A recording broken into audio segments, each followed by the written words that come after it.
aprendi a gostar desses irmãos, muito amigo.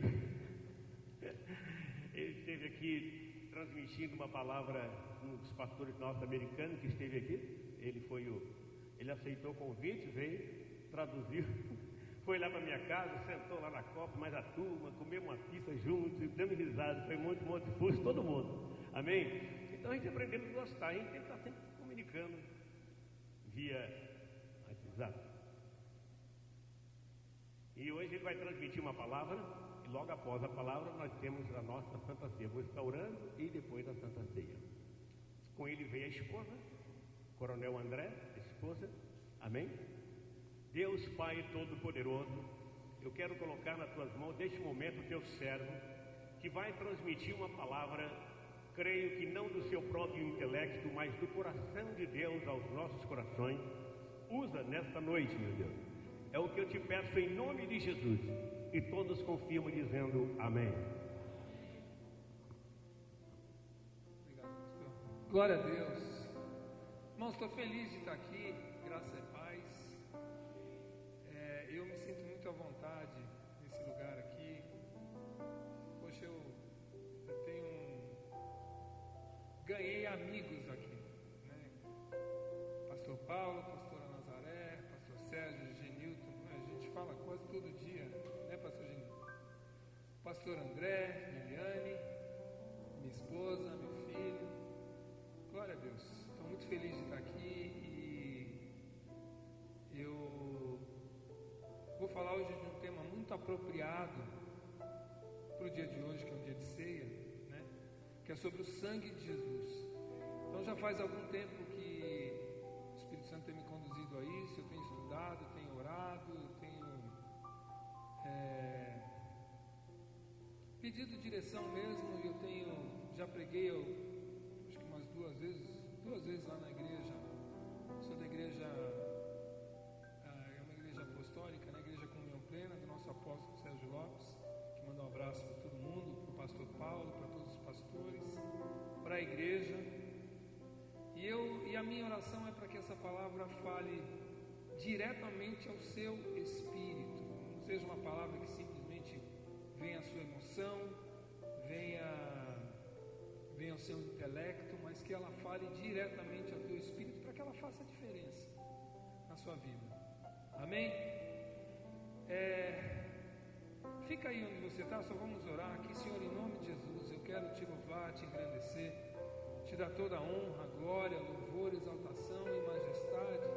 Te agradecer, Senhor, por essa oportunidade de estar aqui nessa igreja tão amada, com pessoas tão amadas, tão queridas. Quero, de coração, Senhor, te louvar pela vida de cada um que está aqui nessa noite. Te pedir, Senhor, perdão pelos nossos pecados, por tudo que tem entristecido o teu coração. Se pecamos, Pai, por acomodação, por negligência, por omissão, por vontades, desejos, pensamentos, imaginação, atitudes, palavras, declarações, olhares, soberba espiritual, arrogância, vaidade, autoritarismo, indiferença, frieza, rejeição, desobediência à tua palavra, insubmissão ao teu espírito, por medo, por incredulidade, por dúvida, por ansiedade, por questionamento, por murmuração, por mentira, por hipocrisia, por falsidade, por egoísmo. Senhor, em nome de Jesus, se pecamos com a motivação errada do nosso coração, se não fizemos o bem que deveríamos ter feito, se não honramos quem a gente deveria ter honrado, se deixamos de perdoar ou de liberar perdão, Senhor, quem quer que seja, Senhor, se temos, Senhor, nos escondido, Senhor, e fugido do teu propósito perfeito, Senhor, sobre as nossas vidas. Senhor, em nome de Jesus, Pai, que essa noite, que já é para mim uma noite inesquecível, Senhor, também seja uma noite inesquecível, não por causa da minha presença, mas por causa da tua presença, Senhor, nesse lugar. Senhor, nós te adoramos, Senhor. Aqui não existem placas, como o apóstolo sempre diz, lá no céu não existe apóstolo, não existe bispo, não existe reverendo, não existe pastor, não existe evangelista, não existe levita, só existe uma coisa, que é filho. E nós estamos aqui, Senhor, na qualidade de filhos, Senhor, para ouvir aquilo que o Senhor quer ministrar, Senhor, aos nossos corações, e que seja de verdade, Senhor, uma ministração que toque, Senhor, e seja marcada, Senhor, no espírito de cada um, para a honra e glória do Teu nome. Em nome de Jesus, toda a igreja diz amém. Você pode aplaudir o Senhor? Irmãos, antes de você sentar, eu queria pedir que você abrisse a sua Bíblia aí. Eu tenho muita coisa para falar e eu vou tentar ser breve e tentar, que edição quem faz é ele. Mas todo mundo trouxe Bíblia aí? Você pode levantar a mão se você trouxe a tua Bíblia? Amém. Quero que você abra a tua Bíblia aí em 1 Pedro, capítulo 1, versículos 18 e 19.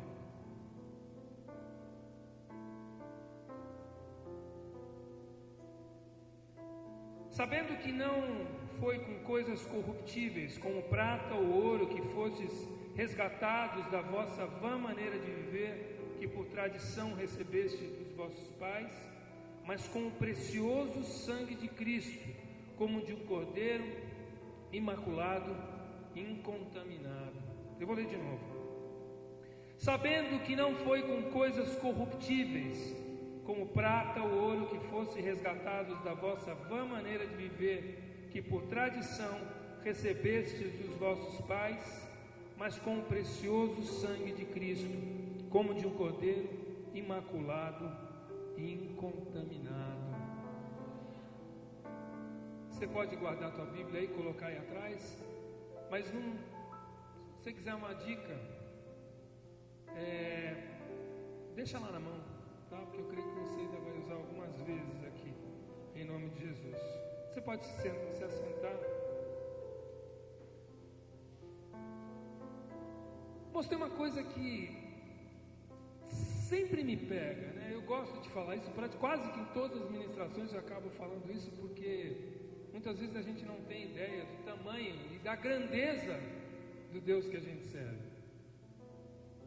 A Bíblia diz que o universo vive em expansão, né? E a ciência diz que ele cresce mais ou menos 500 metros por segundo. O universo continua em expansão. Quer dizer, Jesus não assiste Netflix. Eu creio que à tarde, quando ele sai, ele começa a expandir, ele começa a olhar os anéis de Saturno, ele contempla e acha lindo e resolve fazer alguma coisa ainda mais bonita. E eu tenho alguns números aqui só para você entender um pouquinho, para a gente tentar se localizar. A Terra tem 12.756 quilômetros de diâmetro. 12.756 quilômetros de diâmetro. O Sol, então vamos dizer que aqui está a Terra e aqui está o Sol. O Sol é 1,3 milhão de vezes maior do que a Terra. Então, para você guardar, a Terra está aqui bonitinha com 12.756 quilômetros de diâmetro. O Sol está aqui com 1 milhão de vezes maior do que a Terra. Esse é o Sol.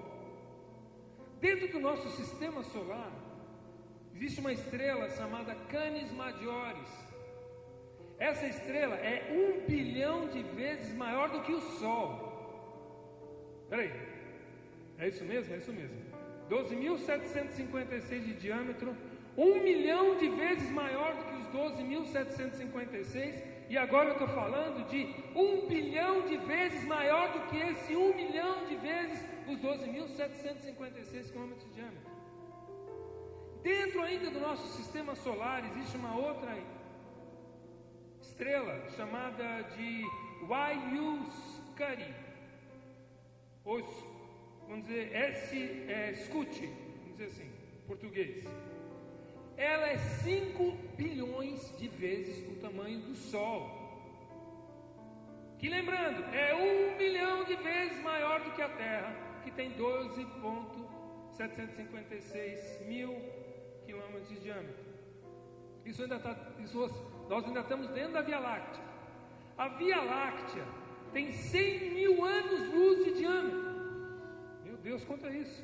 Um ano-luz de diâmetro são 10 trilhões de quilômetros. Ou seja, a Via Láctea tem 100 mil anos-luz. Gente, haja maquininha, haja zarinho para você colocar. E a Via Láctea, irmãos, ela é um grão de areia no universo. A maior galáxia conhecida até hoje é uma galáxia chamada IC 1101.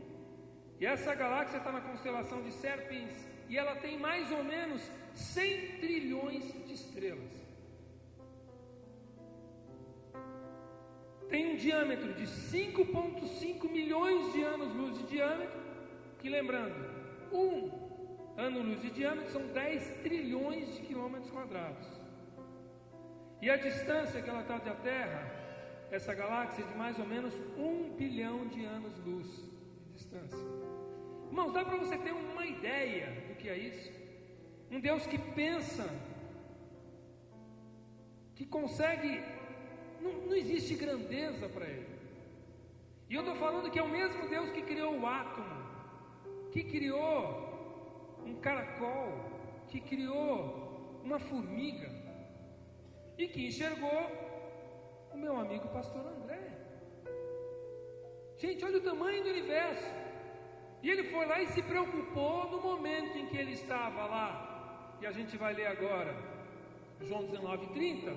E ele olhou e falou assim: eu estou pensando no André. Você consegue imaginar o que é isso? João 19:30 diz assim, se você puder ler comigo, na minha Bíblia está na página 1549. Quando Jesus provou o vinagre, disse: está consumado. E inclinando a cabeça, entregou o seu espírito. Irmãos, no momento em que ele entregou o espírito, ele já tinha muito claro que ele iria morrer. E o maior sofrimento de Jesus, isso que eu quero falar para você, eu creio. Eu vou falar uma coisa, ainda bem que as crianças não estão aqui, porque eu ainda acho uma coisa meio assustadora, mas eu vou dizer para você.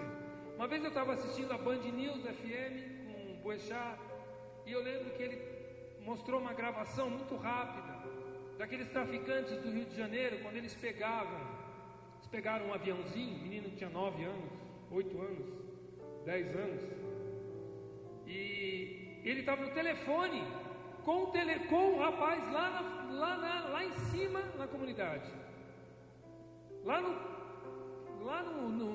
beco dele lá. Ele falou: e aí, tá com o menino aí? Tô, tira o dedinho. Gente, eles foram tirando dedinho, outro dedo, a mão, o pulso, o cotovelo, a mão, o pé. E naquele momento veio na minha cabeça assim: Deus, eu até pedi perdão por isso, mas a hora que eu ouvi isso, eu falei: Deus, será que Jesus sofreu mais do que ele? Não, Deus, perdão. Porque é uma coisa que você acaba se perguntando. Mas eu vou te dizer, existe um pastor, que eu creio que ele é de Singapura, mas é um pastor que eu gosto muito, chamado Joseph Prince. E ele recebeu uma revelação de Deus, uma coisa assim tremenda. Ele teve uma visão do momento da crucificação de Jesus. Vem aqui, André, um pouquinho. Ele recebeu uma revelação e ele viu isso, Jesus na cruz. E na hora, um pouco antes desse versículo acontecer, do João 19:30, de ele dizer: está consumado, entregar o seu espírito, vinha um cometa. Irmãos, pensa um cometa. A Bíblia diz que ele levou sobre si todas as nossas dores e as nossas enfermidades.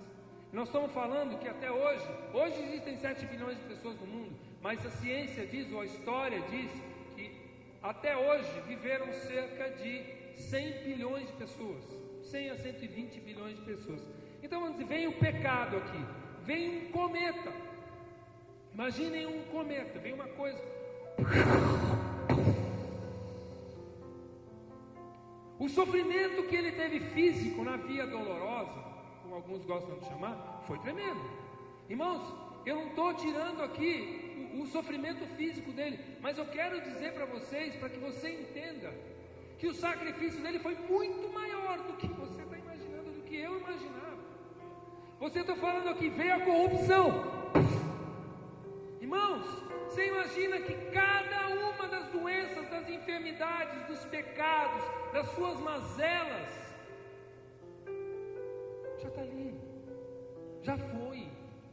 Ele já levou sobre si, e levar sobre si não foram apenas, perdão, Senhor, pelo apenas, porque o azorrague era uma coisa terrível, que eu não vou nem entrar em detalhe, mas ele era para arrancar mesmo a pele.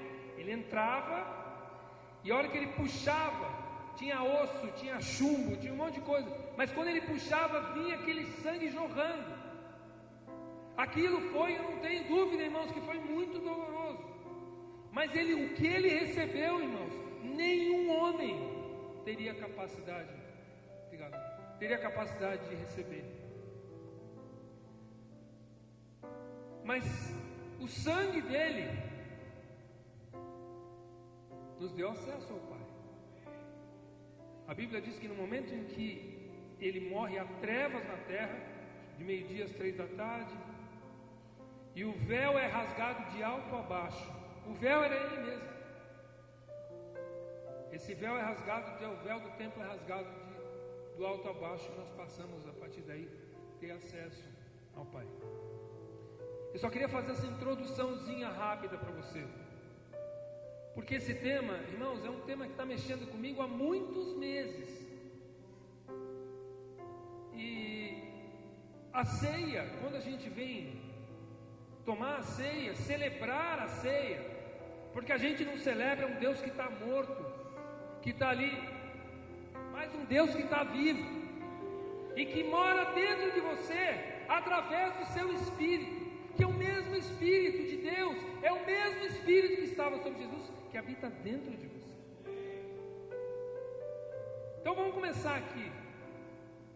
Gênesis 1, 27, Deus cria um homem. 26, 27. E façamos o homem à nossa imagem e semelhança. Quando ele fala criou o homem, no hebraico ele fala Adam. Adam é uma mistura de palavras que quer dizer, fala do sangue, que é Dam, e terra, que é Adamá. Então ele pegou essas duas coisas, ele monta ali um boneco de barro. O que ele faz? Ele pega e sopra nas narinas de Adão. Todo mundo acompanhando aí? Ele soprou nas narinas de Adão. Irmãos, olha que tremendo. O sistema respiratório, como é que ele funciona? Na hora que Deus jogou esse ar dentro de Adão, esse ar passou pelos pulmões dele, foi até os alvéolos, e aí dali ele foi como maior, o sangue em si, ele é a maior rede celular que você pode imaginar, ele tem 100 trilhões de destinos. Ele leva vitamina, ele leva proteína, ele leva oxigênio. Ele leva todos os nutrientes que todas as células do nosso corpo necessitam. A Torá diz que o sangue é o receptáculo da vida. Um homem adulto tem por volta de 4 litros de sangue. Um bebê tem meio litro. Mas é ali que está localizada a vida. Irmãos, quando ele sopra, esse ar vai para onde? Vai para o sangue. E é por isso que lá, nós vamos falar aqui um monte de vezes, a Bíblia tem 1 milhão de referências. Levíticos 17, 11, 17, 17, 11, que fala que a vida está no sangue.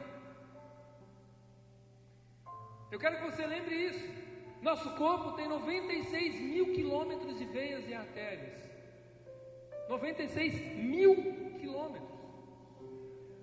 E ele tem 100 trilhões de usuários, de células espalhadas pelo nosso corpo.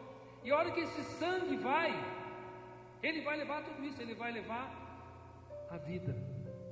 E foi isso que Deus deu para Adão naquela hora.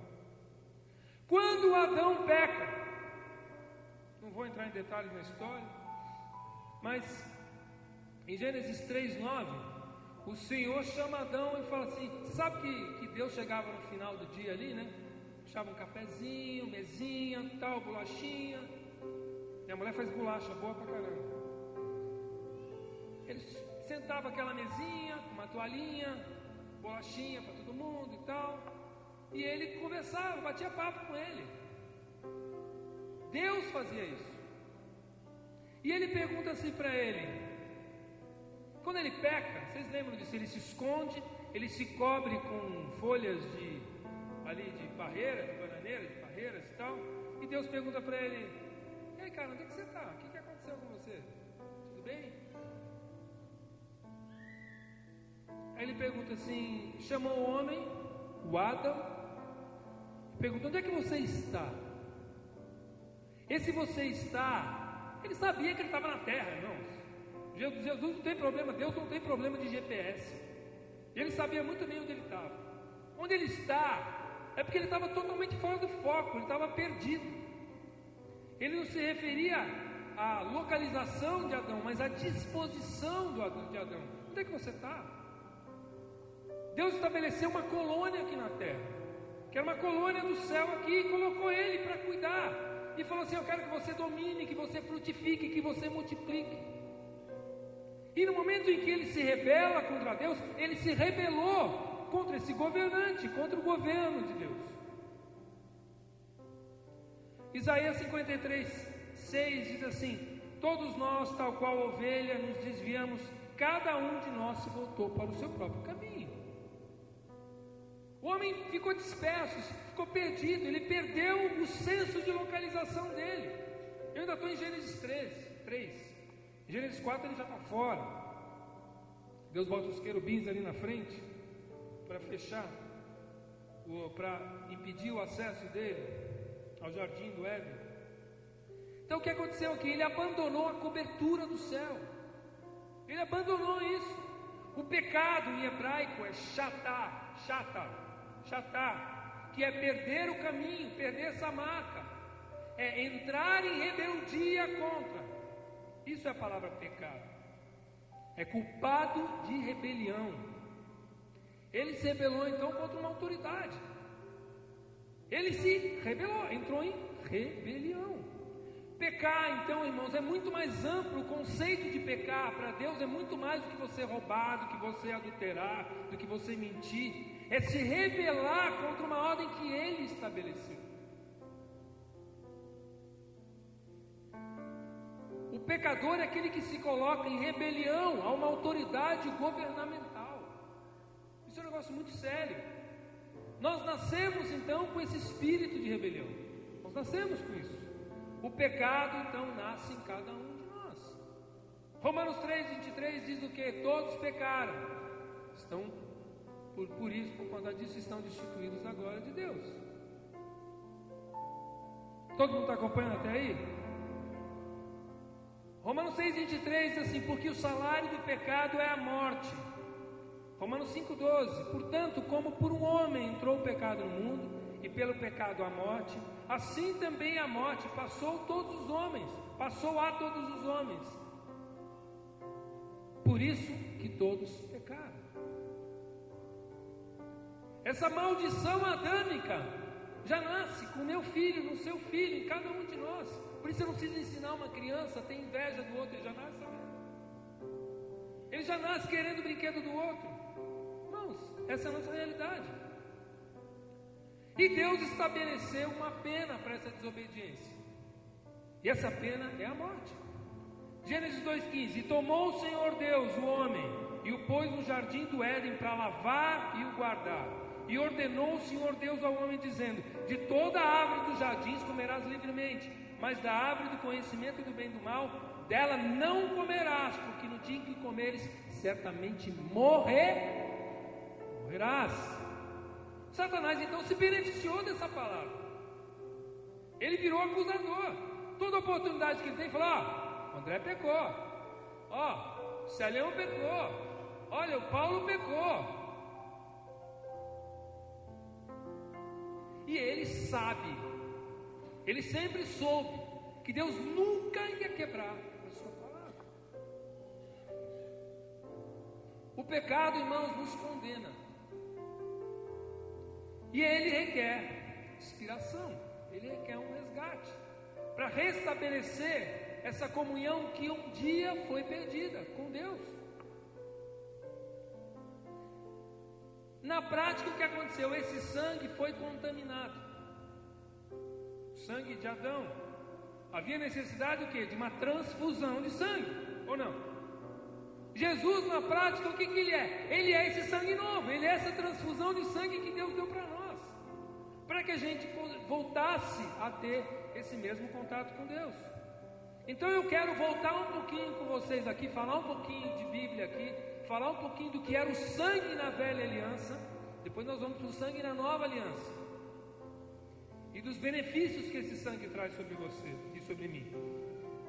A primeira menção de sangue na Bíblia está em Gênesis 3:21, quando ele diz que ele, depois de ter repreendido Adão e Eva, o que ele faz? Ele dá túnicas de animais para ele, túnicas de peles. Para ele ter dado uma túnica de pele, ele fez o quê? Ele matou um animal. E esse sangue serviu para quê? Para cobrir eles. Guarda isso, esse sangue de 3:21, de Gênesis 3:21, já está cobrindo o homem. É a primeira vez que a primeira menção de que há o sangue, ou algum sangue, está cobrindo o homem. Para o judeu, irmão, para o judeu verdadeiro, não como alguns que eu conheci, mas para o judeu verdadeiro, comer carne com sangue é uma aberração completa. Gênesis 9, 3 e 4, esse aqui é o momento em que Noé volta, já com os filhos dele, com as esposas, estabelece, entra chega na terra agora, a terra totalmente desocupada depois do dilúvio. E Deus fala assim para ele, tudo que vive e se move lhe servirá como alimento. Assim como lhe dei os vegetais, agora lhe dou todas as coisas. Mas não comam carne com sangue, que é vida. O interessante é que se você for ler o Talmud, se você for ler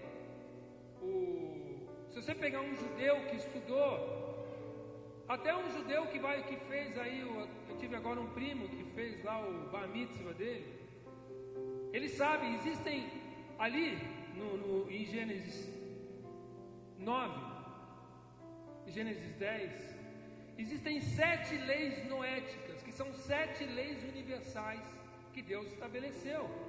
E eles mesmos, judeus, eles olham aquelas leis como se fossem já para o mundo inteiro mesmo. Não adorará ídolos ou outros deuses, não blasfemarás o nome do Senhor. Estou falando de Gênesis 9. Não assassinarás, não cometerás imoralidade sexual, não roubarás ou furtarás, não comerás a carne com sangue, porque ainda existe vida nela. Estabelecerás cortes de justiça, porque imagina, era um bang bang lá, né? Imagina ainda. Sai de um Deus não queria que se repetisse aquele bang bang, que aí esse bang bang no sentido mais amplo que você puder imaginar, foi exatamente o que ocasionou a morte de praticamente toda a humanidade. Então só o sangue faz essa propiciação pela vida. Se você olhar Levíticos, Números e tal, Deus sempre apresenta 2 elementos de purificação. O primeiro elemento é o sangue, que é o que faz propiciação pelo pecado, e a água. A água servia para a limpeza das impurezas. Então, por exemplo, se eu estou aqui, eu toco no morto. Estou lá, né? Estou lá no judeu. Eu tocava no morto, ele estava impuro. Ele não podia voltar para o arraial dele. Então, essa impureza era lavada com água. Todo sacerdote, quando ele ia entrar para fazer um serviço, alguma coisa, ele ia passar pelo caminho, pela verdade, pela vida. Um dia eu falo sobre isso. Porque os judeus chamavam esses 3, Jesus, quando ele fala em João 14,6 que ele é o caminho, a verdade e a vida, é porque aquele pátio inicial, que era o pátio onde o povo ficava, era chamado de caminho. Depois o lugar dos sacerdotes era chamado de lugar santo ou de verdade, e depois do santo dos santos de vida.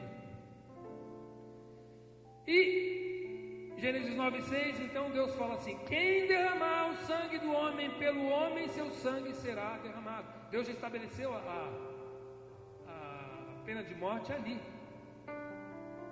porque a imagem de Deus foi criada.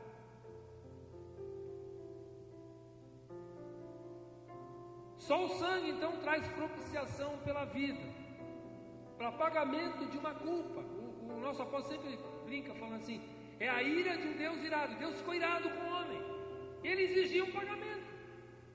O sangue nada mais era do que um pagamento. O sangue, até hoje, depois nós vamos falar sobre isso, ele é um pagamento, ele é propiciação pelo pecado. No Velho Testamento, não sei se todos sabem, mas já desde o tabernáculo, quando o sumo sacerdote, uma vez por ano, o sumo sacerdote ia até o lugar santo, apavorado de medo. Quando ele entrava lá dentro, ele estava com uma correntinha com uns sininhos, e lá dentro, ele fazia o sacrifício de um animal, de um bode, que até a palavra do bode expiatório é essa. Jogava ele sangrando, ele ia sangrando para perder todo o sangue no deserto, mas primeiro para Deus perdoar os pecados dele, e depois os pecados do povo. Então todo ano isso acontecia. Em Levítico 17:11 ele diz assim: pois a vida da carne está no sangue, e eu a dei a vocês. Ele deu o sangue, ele deu o próprio animal para que o homem pudesse fazer essa propiciação por si mesmo. Essa propiciação é esse pagamento, né? Por si mesmos no altar. É o sangue, irmãos, que faz a propiciação pela vida.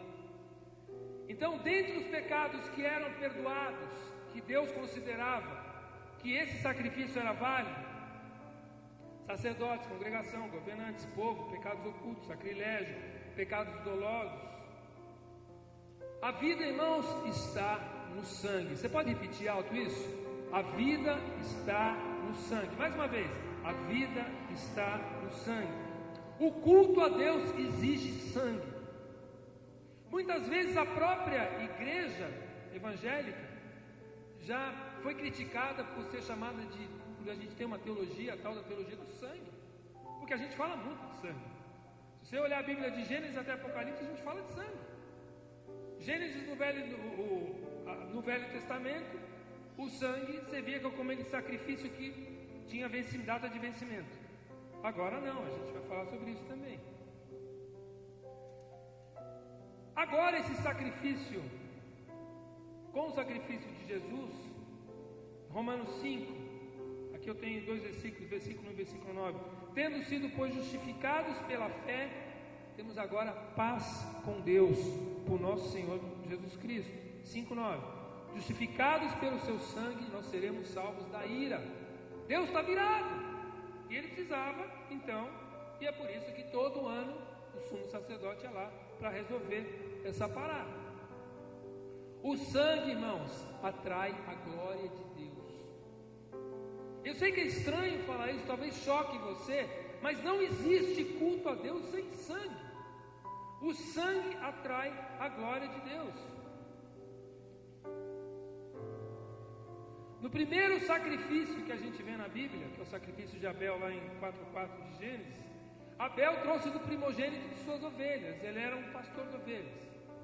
Pegou a melhor ovelha, mais bonitinha, perfeitinha, e fez o sacrifício a Deus. E Caim não fez a mesma coisa. Ele era um agricultor. Ele pegou das suas frutas ali, das suas primícias, e entregou a Deus.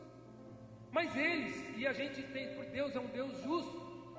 Salmo 11:7 diz que Deus é um justo juiz, Ele não faz nada, Ele é imutável. Malaquias 3:6, eu, Senhor, não mudo, eu não mudo, Deus é igual, Deus é o mesmo. Deus ele não seria injusto lá, se a gente entende que um sacrifício foi aceito e o outro não foi aceito, é porque Deus sempre exigiu o sacrifício com sangue. E esse sacrifício não foi aceito por Deus. Tem lá, você vai ver teorias de motivação do coração. Eu creio realmente que tem tudo isso. A motivação do coração de Caim era diferente. Eu também creio, irmãos. Mas eu creio que o ponto principal foi o sacrifício com sangue. Noé, quando sai da arca, Gênesis 9, a primeira coisa que ele faz, ele batiza a terra com sangue. Ele faz um altar para Deus, batiza a terra com sangue. E esse sangue quebra a maldição sobre a terra. Esse sangue que Noé faz, esse sacrifício, quebra a maldição que Deus havia lançado sobre o homem lá atrás, lembra? Quando o homem pecou, falou: a mulher vai ter dores de parto, você vai trabalhar. Mas ele falou: a terra agora é maldita por isso. E agora, essa maldição é quebrada. Gênesis 8:20, edificou Noé um altar ao Senhor e tomou todo animal limpo e toda ave limpa e ofereceu holocausto sobre o altar. Na saída do Egito, Deus pede ao povo que use sangue. Vocês lembram daquela passagem? Que ele manda matar um cordeiro e depois manda eles passarem esse sangue nos umbrais da porta, né? Em inglês, Páscoa é Passover, que é passar sobre.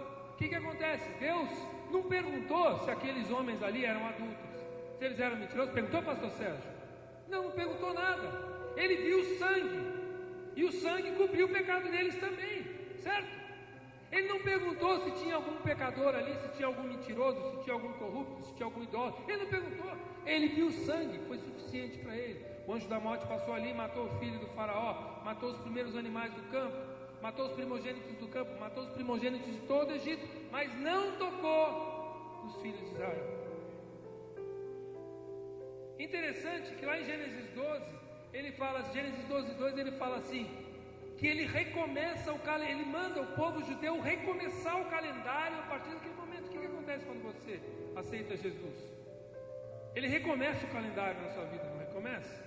Aqui também ele recomeça o calendário. Ele fala assim: esse será o princípio dos meses e o princípio dos meses do ano. Então ele pega esses 400 anos de cativeiro e apaga tudo. Irmãos, não há outra maneira de você ou de qualquer um de nós se aproximar de Deus que não seja pelo sangue, pastor Gilberto.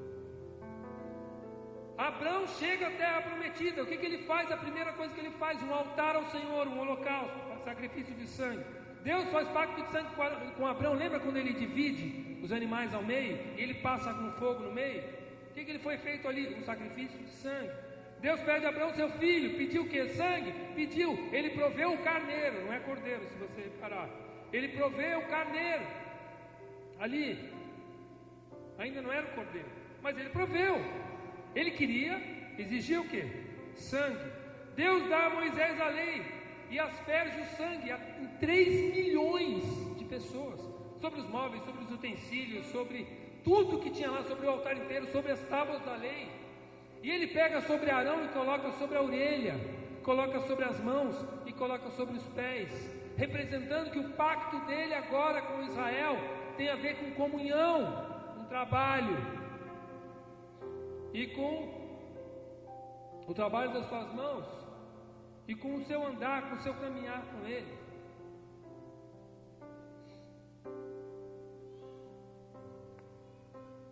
E aí nesse momento Deus fala assim, Êxodo 29:45: e habitarei no meio dos israelitas e lhes serei o seu Deus. Então é a primeira vez que agora ele passa a falar. Você pode notar que na Bíblia ele passa a falar com o povo. Antigamente ele falava só com Moisés, né? Eventualmente com Arão, alguma coisa. Sem derramamento de sangue não há remissão, não há perdão, não há expiação de pecados. O sacrifício então não era suficiente. Esse sacrifício tinha data de validade, ele tinha vigência de 1 ano. Todo ano ele tinha que ir lá. Todo ano ele não era um sacrifício perfeito. Deus aceitava, falava: bom, tudo bem, mas é por um período determinado. Agora vamos entrar na nova aliança. Jesus, o que João falou quando viu ele? João foi criado com ele, era primo dele. João Batista era primo dele, priminho. Eis o Cordeiro de Deus que tira o pecado de quem? Do mundo. 1 João 2:2, ele é a propiciação pelos nossos pecados, e não somente pelos nossos, mas também pelos pecados do mundo. Jesus então trouxe uma eterna redenção. Lá em Hebreus 9, versículo 12: nem por sangue de bodes e bezerros, mas por seu próprio sangue. Ele entrou no santuário, no caminho da verdade e a vida, mas Ele mesmo era o sacrifício, havendo efetuado uma eterna redenção. Não era mais necessário nenhum tipo de sacrifício. O sacrifício já foi feito. Efésios 1,7: nele temos a redenção por meio do seu sangue, perdão dos pecados. E foi um sacrifício perfeito, por quê? Porque a Bíblia diz que ele foi o único que nunca pecou. 1 João 2,22 diz que ele não cometeu pecado algum, nem iniquidade nenhum engano foi encontrado na sua boca. O sacrifício perfeito de alguém que era 100% homem. Você imagina a compactação que o Espírito Santo pegou? Pegar Deus. Jesus é Deus, a segunda pessoa da Trindade. Compactou aquele e pôs dentro. Gente, olha o universo que eu mostrei para vocês. E Deus pega isso e coloca dentro do ventre de Maria. Deus!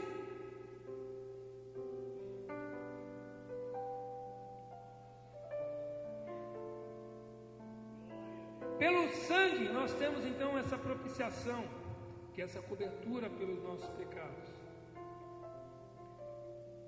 Pelo sangue, Deus olha através do sacrifício de Jesus. No mundo espiritual, quando o diabo, quando os demônios olham para você, eles não veem se o seu nariz é maior do que o meu, eles não veem se a sua orelha é grande como a minha. Ele está olhando se ele vê o sangue de Jesus sobre você. Êxodo 12:13: quando eu vir o sangue, eu passarei adiante. Pass over, eu vou passar por cima. Não importa, irmãos, quando você aceita Jesus, Jesus não quer saber quem você é.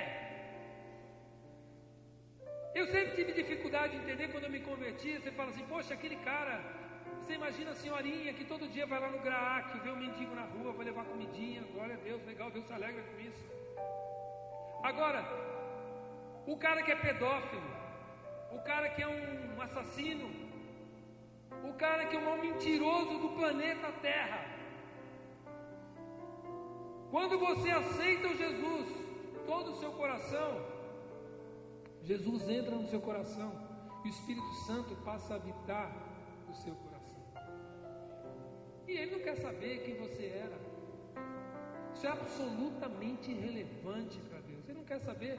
Tanto que a única pessoa que pode lembrar do seu passado é o diabo. Por isso que o diabo fica te acusando, porque nem Deus pode se lembrar. Deus não pode. Só você e o diabo que se lembram. E alguém que é usado por ele. Porque Deus, nem Deus pode se lembrar. Ele diz que ele joga no mar do esquecimento. O sangue nos santificou diante do Pai e silenciou o diabo. E por isso também, em Hebreus 13:12, Jesus, para santificar o povo pelo seu próprio sangue, padeceu fora da porta. Esse sangue, eu vou correr aqui, eu não vou dar referência para vocês, mas eu tenho referência aqui. O sangue purificou as nossas mentes. Lá em Romanos 12, desde o versículo 1, que a gente vai ler lá: você quer viver a boa, perfeita e agradável vontade de Deus? Você quer, André? Eu quero. Você quer viver? Eu também quero, pastor. Eu também quero. Mas tem uma condição ali antes. Ele manda você executar uma coisa chamada metanoia, transformar a sua mente. Esteja aberto para aquilo que Deus quer fazer na sua vida. Você precisa renovar a sua mente. Você tem que estar aberto para receber. E depois você fala assim: eu quero a vontade perfeita e agradável, mas eu tenho que estar disposto a mudar a minha mente. Eu tenho que me conformar com esse mundo. O sangue nos justifica e somos salvos da ira. O sangue nos traz paz. O sangue nos dá acesso ao Pai. Colossenses 1:20: por meio dele reconciliar-se consigo todas as coisas, tanto as que estão na terra quanto as que estão no céu, estabelecendo a paz pelo seu sangue. Isso aqui é o paz. Hebreus 10:19-20: tendo, pois, irmãos, ousadia para entrar no santuário pelo sangue de Jesus, pelo novo e vivo caminho que ele nos consagrou, pelo véu, isto é, pela sua carne. O véu representava a própria carne de Jesus. Pelo sangue temos também graça e abundamos em sabedoria e conhecimento. Pelo sangue, Apocalipse 1, 5 e 6.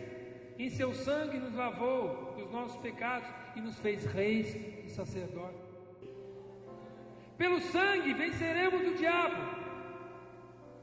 Olha isso aqui, e ouvi uma grande voz no céu que dizia: agora é chegada a salvação e a força e o reino do nosso Deus e o poder do seu Cristo, porque já o acusador dos nossos irmãos é derrubado, o qual diante do nosso Deus o acusava de dia e de noite. Pelo sangue de Jesus. Por que a Bíblia diz que você já é mais do que vencedor? Por isso, nós venceremos o diabo, já vencemos o diabo. O sangue de Jesus, irmãos, purificou até o céu. Hebreus 9, 23, era necessário, portanto, que as figuras das coisas que estão nos céus fossem purificadas com tais sacrifícios, mas as próprias coisas celestiais requerem sacrifícios superiores àqueles. O que acontece? Lúcifer, tinham 3 caras importantes no céu. Tinha o Gabriel, né, que era o ministro da guerra. Tinha o Gabriel, Miguel, você tinha o Miguel, você tinha Gabriel, você tinha o ministro das comunicações, e você tinha um terceiro que era o ministro do louvor, ministro da adoração, que era o Lúcifer. Miguel, Gabriel e Lúcifer. A Bíblia diz que Lúcifer, ele era um querubim ungido de uma classe especial. Se você ler a palavra, você vai ver que ele não só emitia luz, como ele emitia sons. Saía som de dentro dele. Você imagina o céu, o próprio Deus se alegrava com aquilo. Só que um dia ele pecou. Lembra do que a gente falou que é o pecado? É a rebelião contra Deus. E tu dizias no teu coração: subirei acima dos céus, estabelecerei meu trono no norte, e serei igual ao Altíssimo. E Deus não admite, não divide sua glória com ninguém.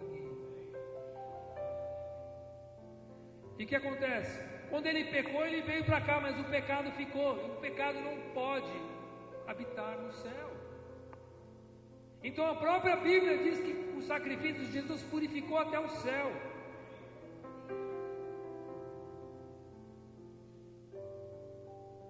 Por isso, quando a gente vem à ceia e a gente vem celebrar a morte e a ressurreição de Jesus, Jesus não quer que a gente venha aqui celebrar um Jesus que está morto, porque ele está vivo. E a Bíblia diz lá em Gálatas 2:20 que não vivo eu, mas é Cristo que vive dentro de mim. Ele vive dentro de mim e de você. Olha que tremendo, ele pediu.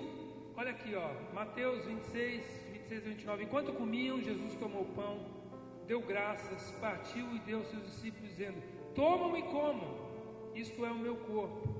Em seguida tomou o cálice, deu graças e ofereceu aos seus discípulos, dizendo: bebam dele todos vocês, este é o meu sangue da aliança, que é derramado em favor de muitos, para perdão de pecados. Eu digo que de agora em diante não beberei desse fruto na videira, até aquele dia em que beberei o vinho novo com vocês no reino do meu Pai.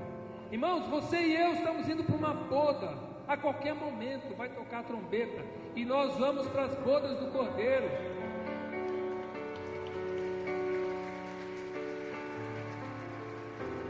Você pode ficar de pé? Irmãos, o sangue de Jesus é poderoso.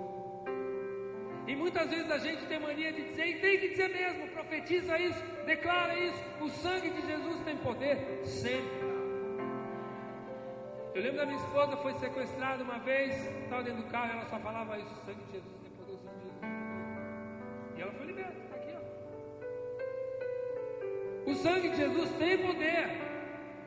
Mas o que o Espírito Santo quer que a gente entenda hoje é o real significado desse sangue que está sobre mim e sobre você. Feche os teus olhos aí. Feche os teus olhos. Esse sangue, ele cumpre 10 funções básicas que a gente leu aqui. Ele nos redime, ou seja, ele nos dá perdão, ele nos garante esse perdão, ele nos justifica, quer dizer, ele nos inocenta perante Deus, ele nos livra da ira de Deus, ele nos purifica do pecado, ele nos santifica, ele nos dá paz, graça, sabedoria e conhecimento, ele nos dá acesso. Jesus nos dá acesso a Deus. Jesus nos faz reis e sacerdotes. Jesus nos faz eternos vencedores. E Jesus, Ele garante para mim e para você uma vida eterna. Irmãos, o sangue de Jesus, pelo sangue de Jesus, você tem acesso a, não só ao perdão de Deus, mas você tem acesso também, que está lá em João 10,10, a uma vida abundante na sua vida.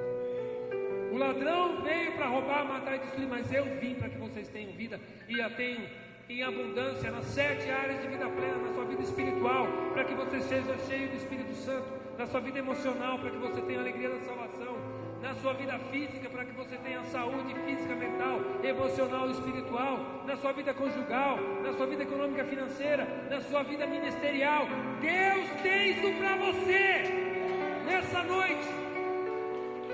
Toda iniquidade, Deus escolheu você, irmãos. Você tem uma noção, deu para você ter uma noção do tamanho de Deus.